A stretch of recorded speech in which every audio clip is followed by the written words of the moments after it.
it's become commonplace to speak of Abrahamic faiths or Abrahamic religions. It's become the standard common cover term for Islam, Christianity and Judaism.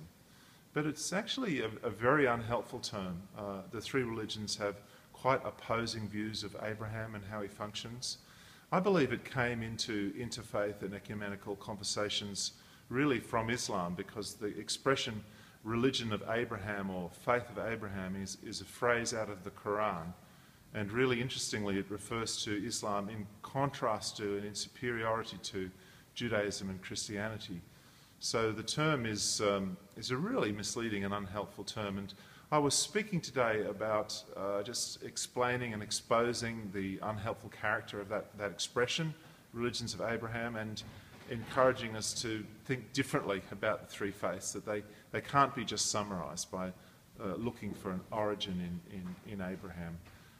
We need to go beyond these slogans that imply a continuity or a family resemblance that really doesn't exist, and look at the nitty-gritty of what the different religions actually teach, and do the hard yards of working out what they have in common and what's different between them. And you mentioned something also about Christian dhimmi attitudes, also in relation to Palestine. Can you tell us a little bit about that?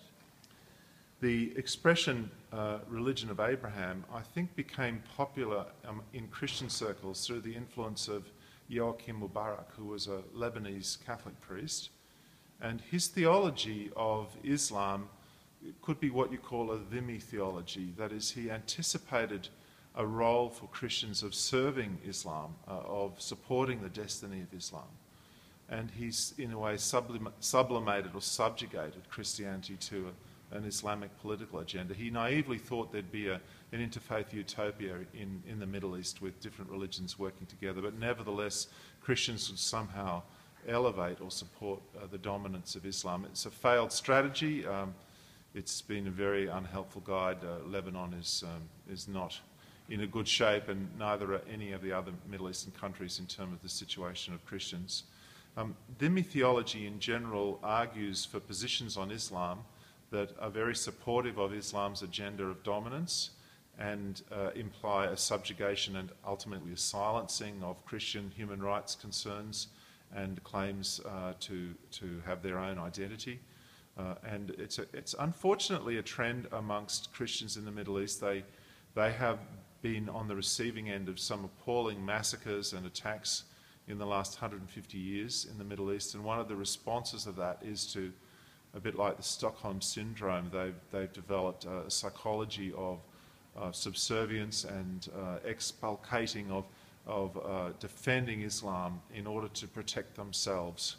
There is a censoring of their voice, of a voice of liberation really that's needed. And what happens is that their need to be liberated, to find a voice of opposition to tyranny, gets sublimated and redirected against Israel, because it's safer actually to criticise Israel than it is to criticise the jihad. You might, the Israelis might be angry with you, but your Islamic radical Palestinian neighbours will kill you if you criticise the jihad. And that dynamic, I think, is misunderstood by Western churches.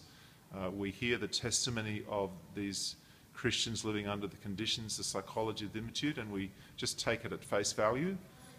But in fact, if you look at, say, the psychology of a battered woman, you can't just accept at face value her testimony that her husband is a wonderful person and is so kind to her, and it's her fault that she's in difficulties. That testimony is not a truthful testimony. It's the testimony of someone who is very afraid for themselves.